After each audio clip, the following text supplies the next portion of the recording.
สะพานไม้ไผ่แก้งอาลองมาโอ้โหเป็นลายเติบพี่น้องลายไปให้เนาะงานที่ครั้งเล่เป็นยังไงครั้งเล่บ่ที่ได้เงินนี่ตื่นเต้นบ่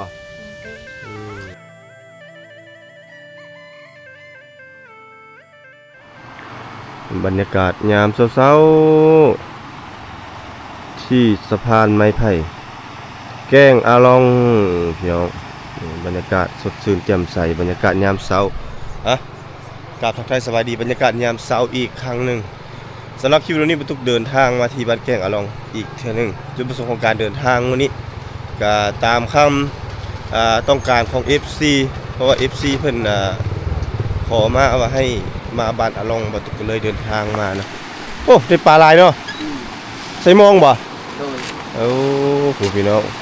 เดี๋ยวกำลังไปล้างป่าไปใส่มองหากินง่ายเนาะหากินมานเนาะมันโอ้โหเป็นลายเติบพี่น้อง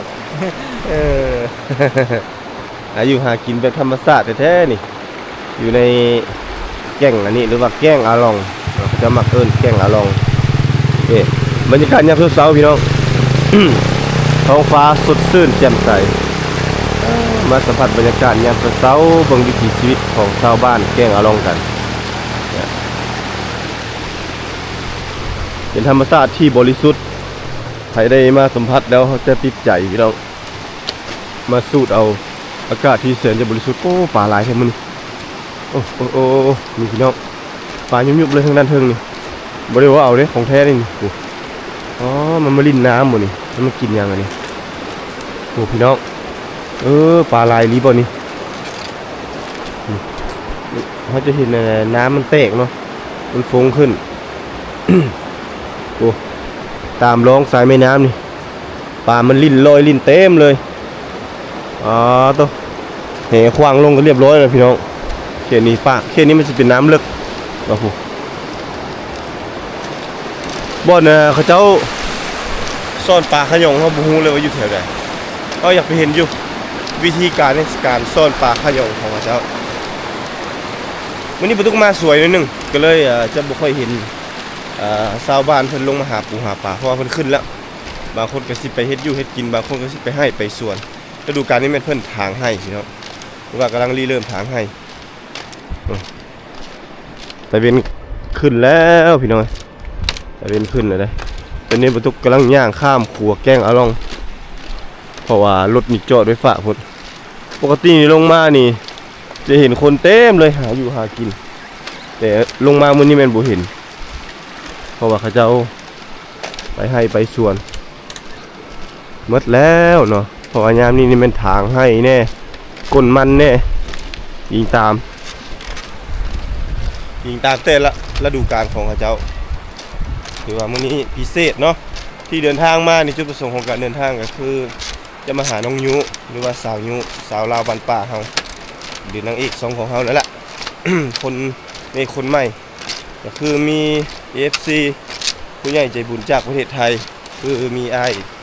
IP เพิ่นเนาะเพิ่นบ่ประสงค์ออกนามเพิ่นว่าเพิ่นฝากเงินมาให้น้องยุ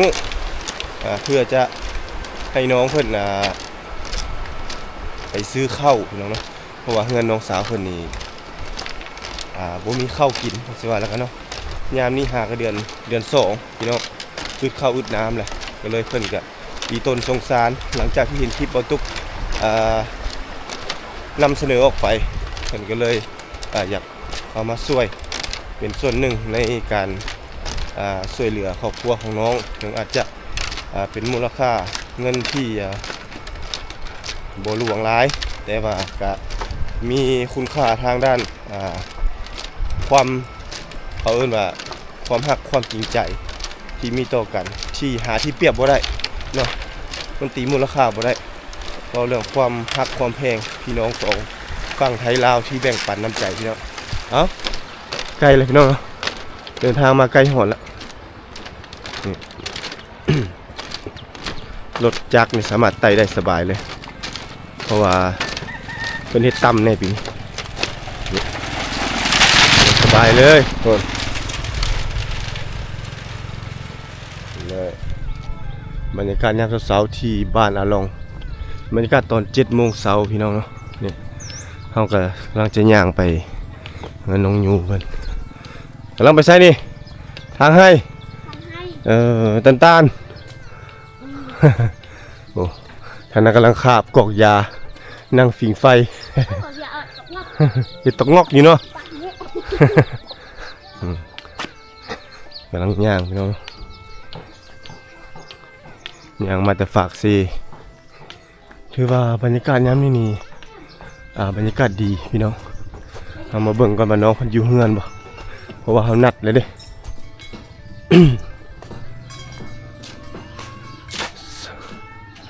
มีคนอยู่เฮือนบ่นี่เนาะน้องยุแล้วปัดเฮือนบ่ปัดให้แม่พอดีเลยนี่บ่ต้องอายปัดเลยนั่นแหละได้เห็นกับตัวตนปัดเฮือนนี่แหละลงมาพอดีเห็นน้องสาวเพิ่นกำลังเฮ็ดเวียกเนาะพ่อแม่ไปใส่มาแล้วไปให้บ่โอ้มีแต่น้องบ่อยู่เฮือนเอาหลานบ่บ้านนี่ก็ไปบ่โอ้แสดงว่ามื้อนี้ไอ้นัดมาก็เลยว่าบ่ได้ไปเนาะเอาล้านมื้อนี้เอาหลานถึงจังหวะอยู่เฮือนพี่น้องเนาะนี่แหละอยากเห็นแบบนุ่งสิ้นจังซี่แหละ น่าฮักสุดพี่น้องเนาะ หลานนี่ใส่อยู่ใส่หลานอยู่ตารางป่ะนี่พี่น้องดึงไปไหน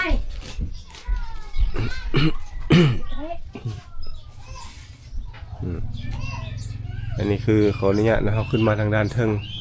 ของเฮือนน้องสาวเพิ่นแหละเอาซ่อมไปไหนมาสิประมาณนี้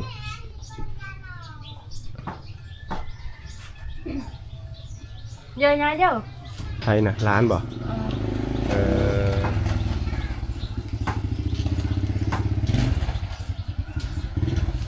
พันจัดเอาไว้น้องเพื่อนสิตาประมาณนี้เลยนะพี่น้องแบบสบายเนาะแล้วเราบอกกวดเงินยังจะกวดเลยแม่น้องสาวกวดเงินปัดเงินกวดเงินก่อน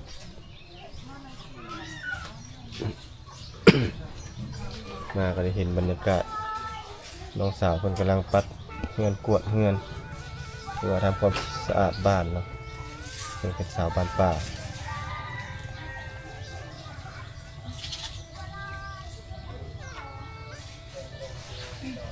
ดึงไปไหนเลยเติ้นหลาน2 คนผู้น้อยกับผู้ใหญ่นั่นบ่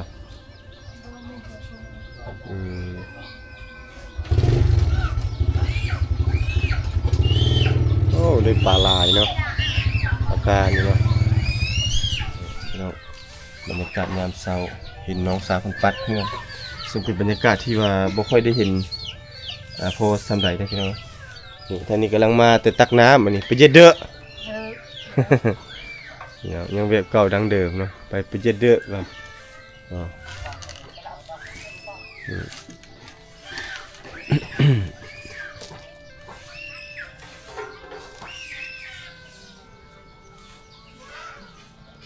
ลาไปให้เนาะมันไปเอาลานมาพี่น้องว่าเอาลานอยู่เฮือนมื้อนี้เนาะมื้อนี้น้องยูเอาลานอยู่เฮือนพี่น้องแล้วก็ นี่แหละที่อยู่เฮือนกับเมียนมาปัดกวดงานจานของเพิ่นอันนี้คือเฮือนครัวของน้องเพิ่นเนาะเพิ่นก็นี่แหละเขาก็เห็นตาม อยู่ตามฐานะของครอบครัวแต่ละครอบครัวจะแตกต่างกันเนาะเขาจะไปเปรียบคือคนที่เขาเจ้ามีคนที่เขาเจ้ารวยมันจะเป็นไปบ่ได้เพราะว่าน้องคนเขาเลือกเกิดบ่ได้เนาะแต่ว่าเลือกที่จะเฮ็ดจะสร้างอย่างต่างๆนี้ได้พี่น้องเนาะนี่อันนี้คืองานครัวของน้องเพิ่น แต่น้องเพิ่นนี่เป็นคนหักสวยหักงามหักสะอาดเด้อพี่น้องหลายคนก็คอมเมนต์มาว่าน้องเพิ่นเป็นคนสะอาดเนาะคนมักความสะอาด น น้องยกกินข้าวแล้วปะยังพันกินเลยโอ้ยังพันกินข้าวเนาะถือว่าไอ้น้องนี่แม่นตื่นสมาแล้วก็ไปเล่นปะ แม่ เอาเขาเจ้าได้ยังไปกินแล้วมันนี่ ฮะ เขาเจ้าได้ยังไปกินให้อยู่สวนฮะผมมีเลยเอาแล้วสิไปกินยังอยู่สวนผมโอ้นี่พี่น้องผมมีอย่างเลยเห็นแต่กาบหอยเนาะมีแต่กาบหอย ไปซื้อไข่มาทอดไปเดี๋ยวICNเอาเงินให้ซื้อไข่นี่มาทอดกินปั่นน้องกินปั่นหลานกินน้ำมันยังอยู่บ่เมื่อไรบ่โอ้ทอดไข่บ่จะทอดไข่เมื่อเนาะน้ำมันตุกเท่าไหร่ก็เอาซื้อมานะจื้ออยู่บ่ฮะ15บ่ได้เดี๋ยวให้น้องฮูไปซื้ออยู่บ่น้องสาวฮูบ่ฮูเนาะไข่หน่วย 3,000มันบ่หน่วย 3,000 กีบ15 พอดีเลยเนี่ย30,000อ่ะให้น้องจะนี่ไอ้ก็เอาโบหูน้ำมันตุกนึงแล้วก็ไข่5 หน่วยเนาะ ฮัลโหลจังเสียงสิตรงนั้นรอออกเป็นกล้วยเชิงกลอง พอดีเมื่อนั้นเลยแหละน้ำมันพร้อมอันนี้ก็เฝ้าร้านเนาะปกติเนี่ยปีหน้าพี่ไปอยู่ในเครื่องครัวก็ได้มันคืองอยหุ่นจะตกก็ต้องอายมาทุกเทื่ออย่าอายเด้มันต้องปรับเปลี่ยนเลยปีหน้าพี่นี่แหละอัน ปกตินะสมมติมื้อนี่อายบ่มานี่อายบ่ได้มาหานี่พี่กินข้าวกับหยังพากันกินข้าวกับหยังฮะได้หยังจะกินอีหยังจะได้อีหยังสมื้อนี้ฮะหอยใช่หอยไปเก็บคืนนี้เอามาให้เบิ่งดูหอยนะได้ลายป่ะไปก็ให้แน่ฮะใช่โอ้นี่พี่น้องอันนี้เขาเอิ้นมาหอยแดงนี่เนาะหอยแดงเนี่ยมีหอยจุบเนี่ยไปเก็บอยู่ใส่นี่ฮะอยู่หน้าไผฮะนาอยู่เพียงทาง โอ้หน้าข้าเจ้าบ่แล้วข้าเจ้าเฮ็ดนาแซงบ่มันเป็นแบบนาเหือนาอย่างนี้ก็เลยไปเก็บเอาโอ้นี่พี่น้องก็สิประมาณนี้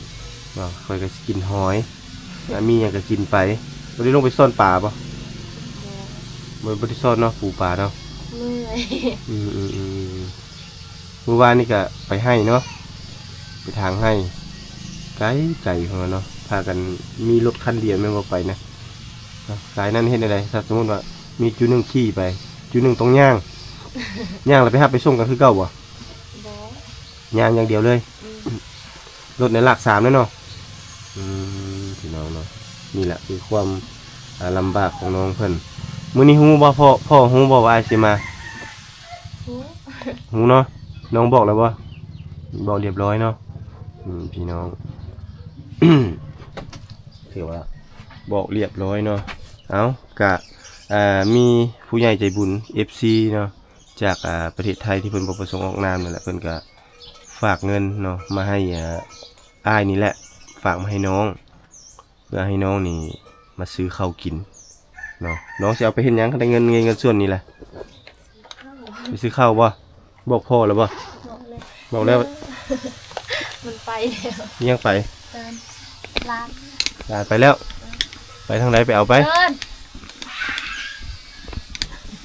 เอาลานก่อนไปเอาลานก็ไปแล้วบัดนี้เอานี่น้องพูดว่าลานทุนน้องมาเลย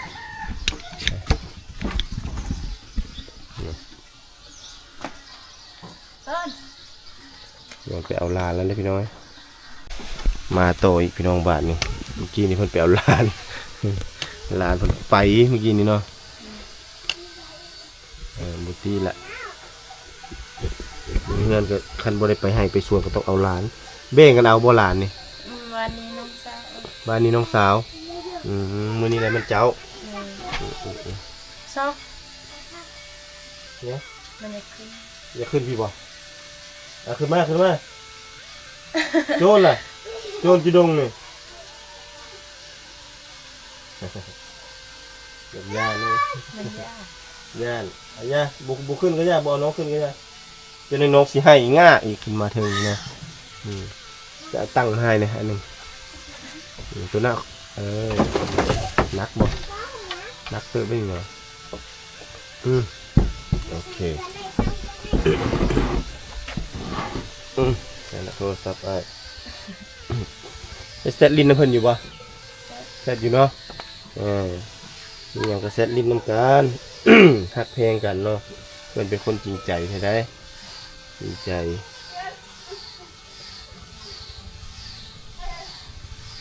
เป็นคนจริงใจเป็นคนใจดีไอพีเฮาคือว่าเพิ่นซัพพอร์ตน้องสาวเพิ่นแท้ๆเนาะ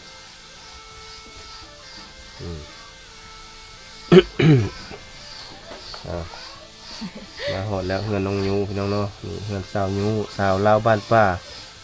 อีกคนหนึ่งที่บ้านอาลองใกล้ๆนี่แหละสบายเนาะไปหามาหาสะดวกสบายพี่น้องเนาะมาหอดจดถึงแล้วก็มีผู้ใหญ่ใจบุญ FC แล้วเพิ่นให้มาเราก็คือให้เอาเงินแล้วฝากเงินว่าไงจะฝากเงินให้น้องสาวเพิ่นเพื่อจะไปหยังก็ ซื้อข้าว คือข้าวเมื่อแล้วพอข้าวสอบนั่นยังอยู่เนาะปกติกระสอบหนึ่งนี่กุ้มโดนปะ 2 อาทิตย์ 2 อาทิตย์เนาะ2 อาทิตย์ต่อกระสอบหนึ่งโอ้กระสอบหนึ่งเท่าไหร่700,000กระสอบหนึ่ง600,000เนาะโอ้กระสอบหนึ่ง600,000กี่สิเนาะน้องโบก้าจะดึงน้องจะได้น้องตกนี่แหละ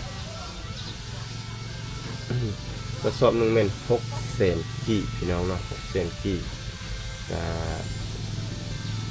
FC เพิ่นก็ฝากเงินมาให้เนาะถือว่าเพิ่นกับถ้าเชื่อแล้วก็หักเพลงน้องนุ่งเพิ่นก็เลยว่าได้ฝากเงินมาให้บนตุกนี้เอามาฝากมาให้นี่คือจำนวนเงินที่ฝากมาให้เป็นจำนวนเงิน1 ล้านกีบเด้ออันนี้เด้อเงิน1 ล้านกีบเห็นบ่ครั้งแรกเป็นไดครั้งแรกบ่ที่ได้เงินนี่ตื่นเต้นบ่เนาะทำตัวดีเฮ็ดหน้าที่ดีเจ้าก็ได้เงินเนาะแต่บ่แม่นว่าสิได้ง่ายๆเนาะถ้าสมมุติคือ1 ล้านกีบนี่ไปรับจ้างนี่โดนบ่จะสิได้เงินซำนี้โดนบ่มื้อนึงเท่าใดถ้าไปรับจ้างนี่มื้อละ100,000แสดงว่าจะต้องไป10 มื้อเนาะจะได้เงิน100,000กีบแล้วมื้อนึงนี่เมื่อยบ่เมื่อยเติบเนาะอันนี้คือเงินจำนวน100,000กีบมามีอย่างจะบอก FC บ่จะบอกอายเพิ่นบ่บอกเพิ่นเลยจะเพิ่นมอบเงินให้น้องแล้วน้องมีความรู้สึกในใดบอกอายพี่เพิ่นเลยเอาบอกเลยดีใจบ่นี่เป็นจังไดอีกเงินก้อนแรกของน้องนี่เนาะสิเอาไปซื้อข้าวสู่ครอบครัวทุกคนได้กินเนาะมีอย่างจะบอกอายพี่เพิ่นบ่เอาบอกเพิ่นเลยขอบใจเพิ่นก็ว่าขอบใจเอานบพนมมือก็ขอบใจเพิ่นขอบใจผู้ใหญ่ ขอบใจอ้ายขอบใจอ้ายเด้อที่ฝากเงินมาให้น้องอย่าไปให้บังหน้าเอาลงเนี่ยเอาต่ำๆเพียงก็ได้ขอบใจสิเอาตามมาก็ได้ขอบใจผู้ใหญ่ใจบุญขอบใจผู้ใหญ่ใจบุญจากประเทศไทยที่มอบเงินให้น้องก็บ่มีหยังจะมอบให้น้องกะบ่มีหยังสิมอบให้นอกจากคำอวยพรขอให้อ้ายพี่จงมีแต่ความสุขความเจริญสาธุโอเคประมาณนี้แหละพี่น้องเนาะบ่ต้องอายเนาะการที่ว่าให้เข้าใจว่าเฮาไปรับจ้างเฮาต้องเลขมาด้วยเหื่อด้วยแฮงเนาะพวกสิได้เงินส่ำนี้แต่อันนี้ขอเพียงแต่ว่าจะเว้าเนาะจะปฏิบัติกรณีแบบว่าเขาเจ้าอีตนสงสารเจ้าแท้ๆแล้วเฮาบ่ได้ปั้นบ่ได้แต่งหยังตัวจริงของน้องก็แบบนี้อยู่แล้วเนาะ ครอบครัวฐานะก็แบบนี้อยู่แล้วแล้วเพิ่นก็อีตนสงสารเพิ่นก็เป็นคนหาเช้ากินค่ำหรือว่ามนุษย์เงินเดือนคือกัน แต่ว่าเพิ่นยังมีน้ำใจเนาะเสียสละเนาะเพื่อให้อันน้องนี่ได้มีเงินมีคำหรือว่าให้น้องนี่และครอบครัวนี่เนาะได้กินอิ่มนุ่งอุ่นหรือว่าได้มีความสุขในวันต่อไปเนาะเพิ่นก็ยังเอาเงินเดือนของเพิ่นนั้นฝากมาให้น้องๆและคนที่ให้ทุกท่านทุกคนเนาะที่ว่าเขาเจ้าให้มานี่บ่ได้หมายเขาว่าเขาเจ้ารวยเด้เขาเจ้าก็บ่ได้รวยเขาเจ้าก็หาเช้ากินค่ำมนุษย์เงินเดือนคือกันแต่สิ่งที่เขาเจ้ารวยนั่นก็คือรวยน้ำใจเขาเจ้ามีความเอื้อเฟื้อเผื่อแผ่มีการแบ่งปันอันนี้คือน้ำใจของมนุษย์เฮาเกิดมาต้องมีบ่น้อยก็หลายเนาะคืออ้ายนี่แหละอ้ายก็มาถ่ายคลิปน้องอ้ายก็บ่มีเงินบ่มีคำหลายอีหยังดอกเนาะเรื่องคือบางคนตีความหมายว่าไปถ่ายคลิปได้ยอดวิวหลายได้เงินหลายเนาะคันซั่นเขาเจ้าก็เฮ็ดทั่วบ้านทั่วเมืองเนาะน้องก็เฮ็ดได้หลายคนก็เฮ็ดได้แม่นบ่ถ้าคนบ่เบิ่งเฮาก็บ่ได้เงินเนาะเพราะว่ายอดวิวมันก็บ่ได้ดีคือทุกมื้อนี่เนาะแต่อ้ายก็ยังมีน้ำใจเนาะอ้ายก็บ่ได้หั่งบ่ได้มีบ่ได้ร่ำบ่รวยแต่ก็มีน้ำใจเนาะซื้อซื้อไข่ซื้อหยังต่างๆมาฝากน้องมาให้น้องกินเนาะซึ่งว่าอันนี้คือน้ำใจจากอ้าย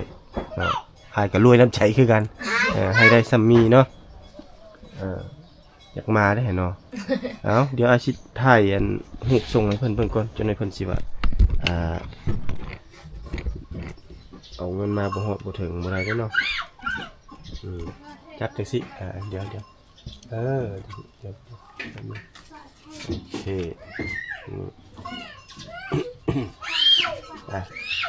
จับจังสิก็ได้โอเค1 ล้านกีบตัวนี้เนาะจะสั้นไหมเป็นแต่พอสั้นแล้ว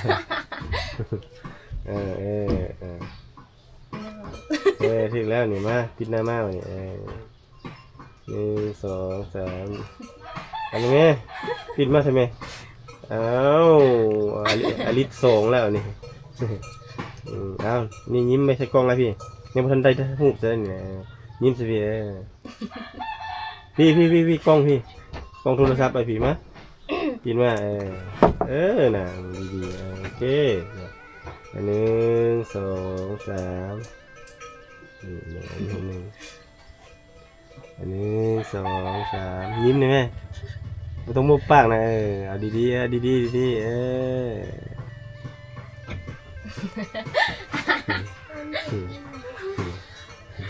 นี่มีแต่อยากอายเนาะเป็นอะไรเขินอยู่บ่เศร้าเขินกล้องอยู่บ่เศร้าเอาได้แล้วน้องเงินจำนวน1 ล้านกีบมอบให้เลยเด้อพี่น้องเนาะนี่แหละคือเขาเอิ้นว่าความดีเนาะคันสร้างดีเฮ็ดดีทำดีได้ดีคิดดีมันก็จะได้ดีเนาะมีแต่รักษาความดีนี้ไว้เนาะเขาก็บ่ต้องอันนั้นเนาะความหมายคือเพิ่นแชทมาทักมาหรือว่าเพิ่นบ่ทักมาเขาก็ทักไปอ้ายพี่เนาะหรือว่าอ้ายหรือว่าเฮาสิเอิ้นในฐานะหยังก็แล้วแต่เนาะถามเพิ่นกินข้าวกินน้ำแล้วบ่จังซี่เนาะเมื่อยบ่เฮ็ดเวียกเฮ็ดงานเราก็ต้องเทคแคร์เนาะดูแลด้วยความจริงใจได้เนาะบ่ห้ามตัวเพิ่นนี่เนาะเพิ่นจริงใจตัวเฮาต้องจริงใจตัวเพิ่นเพราะว่าความดีนี่แหละเนาะสิเอาชนะทุกอย่างเนาะอย่างที่น้องได้มานี่แหละถือว่าฮู้จักน้องหรือว่าอ้ายเอาคลิปลงบ่พอ 2-3 มื้อแม่นบ่บ่มีไผได้อยู่ซื่อๆแล้วสิเอาเงินมาให้เฮาเลยโลดเนาะคันซั่นแล้วน้องรู้สึกจังได๋รู้สึกดีอยู่บ่มีคนฮักคนเพลงดีบ่รู้สึกดีเนาะคิดอยู่บ่ว่าสิมีมื้อนี้บ่คิดบ่คิดว่าสิได้เงินง่ายๆเนาะปกติเงินเติมบัตรต้องได้ขอพ่อแม่แม่นบ่พ่อแม่เอามาแต่ไสบัดนี้กดขายมันเนาะขายมันมาแล้วก็มาซื้อมาให้มาซื้อข้าวกินแน่เนาะเฮาก็อยากลิ้นโทรศัพท์แน่เนาะอยากแซดแน่พัดถ้าสิไปขอพ่อแม่หลายก็เกรงใจแม่นบ่เพราะว่าเฮามาพาเอามาลิ้นส่วนตัวเนาะเงิน 10,000 20,000มีค่าเด้อพี่น้องเด้อ 10,000 20,000ก็จะประมาณอยู่ 10,000ก็สิตกอยู่ประมาณ10ปลายกว่าบาทประมาณบ่ฮอด15บาทพี่น้องประมาณนี้ของเงินไทยโตะครั้งเนาะเพิ่นก็ต้องได้ไปเติมบัตรเติมหยังต่างๆ บอกพ่อบอกแม่หน่อยเด้อเงินนี้ได้มาแล้วไอ้ตุ๊กเอามามอบให้แล้วจำนวน1ล้านกีบเนาะหลังจากหักค่าธรรมเนียมเนาะแล้วก็เหลือแล้วก็เอามาให้น้องเพราะว่าพอเพิ่นก็บอกให้หักค่าธรรมเนียมแน่แล้วก็เติมน้ำมันรถมันยังมาแน่แต่อ้ายบ่ได้เอาดอกเนาะเพราะว่ามันเงินมันก็ถือว่าส่ำนี้ยังคิดซะว่าให้จูน้องอ้ายนี่ได้ประกอบส่วนเนาะน้อยบ่หลายก็ได้ประกอบส่วนให้น้องๆนี่ให้หลายชีวิตที่กำลังคอยคอยหรือว่ารอท่าได้มีข้าวกินเนาะหรือว่าได้โตเวลายืดยาวออกไปอีกให้น้องๆมีข้าวกินนี่อ้ายก็ดีใจบ่ได้ขออย่างหลายก็ขอแต่น้องๆมีความสุขส่ำนี้พี่น้องเพราะว่าบ้านใกล้ๆนี่เด้ขี่รถตืดออกมาแป๊บเดียวเนาะเอารักษาไว้ดีๆเด้อเงินเด้ออย่าไปเฮ็ดเหี้ยได้เนาะเงินนี้เมื่อมาเลยสิมอบให้แม่บ่ให้พ่อ ให้แม่ มอบให้แม่เนาะโอ้แม่เป็นผู้กำมันซี่บ่ แม่ เอาถือว่าเป็นเงินก้อนแรกเขาเจ้าคือสิดีใจเนาะ แม่ ฮู้อยู่บ่ทวีตว่าสิได้เงินเท่าไหร่อ้ายพี่เพิ่นได้บอกอยู่บ่บ่ได้บอกบ่ว่าสิฝากเงินมาให้น่ะได้ บอกอยู่ บอกบ่ เรามีคนสิภาพไปเลยเอาก็บ่ได้ถาม ไม่ถามเนาะมีแต่ว่าอ้ายสิฝากเงินมาให้เด้อก็เลยว่าคิดว่าคือสิเป็นอ้ายนี่เนาะเป็นผู้เอามาให้เห็นบ่ เอาอันนี้ก็เป็นคลิปแรกเนาะก็ต้องเขาเจอแล้วกับพวกวิจารณญาณในการรับชมเพราะว่าน้องเพิ่นก็บ่เคยเข้ากล้องครั้งแรกของน้องเนาะที่ได้มาถ่ายคือจังซี่แต่ก็อาจสิได้มาตลอดแหละเนาะถ้า FC มักฮักในคลิปวิดีโอของน้องบ่ตุกก็สิได้มาหาน้องตลอดเนาะเพราะว่าน้องเพิ่นก็เป็นคนอัธยาศัยดีเนาะมีเสน่ห์น่าฮักแบบสาวชนบทเนาะโอเคพี่น้องเนาะสำหรับคลิปนี้ก็บ่มีหยังหลายเนาะบ่ตุกก็ถือว่าทำภารกิจเสร็จสิ้นนำเงินเนาะโดยที่การเป็นสะพานบุญให้กับผู้ใหญ่ใจบุญจากประเทศไทยนำเงินมามอบให้น้องเพื่อให้น้องนี่ได้ไปต่อเวลาหรือว่ายื่นเวลาออกไปอีกเนาะก็คือได้ไปซื้อข้าวเนาะกระสอบหนึ่ง600,000ปลายเนาะก็ถือว่าตื้มอีกจัก200,000เนาะก็ได้เข้า2สอบแล้วเนาะตื้มอีก200,000กี่ไปได้เข้า2สอบเนาะโอเคนะพบกันใหม่คลิปหน้าสำหรับคลิปนี้บ่าวตุกและน้องยูขอลาไปก่อนสบายดีเนาะบ๊ายบายไปยิ้มใช่ไหม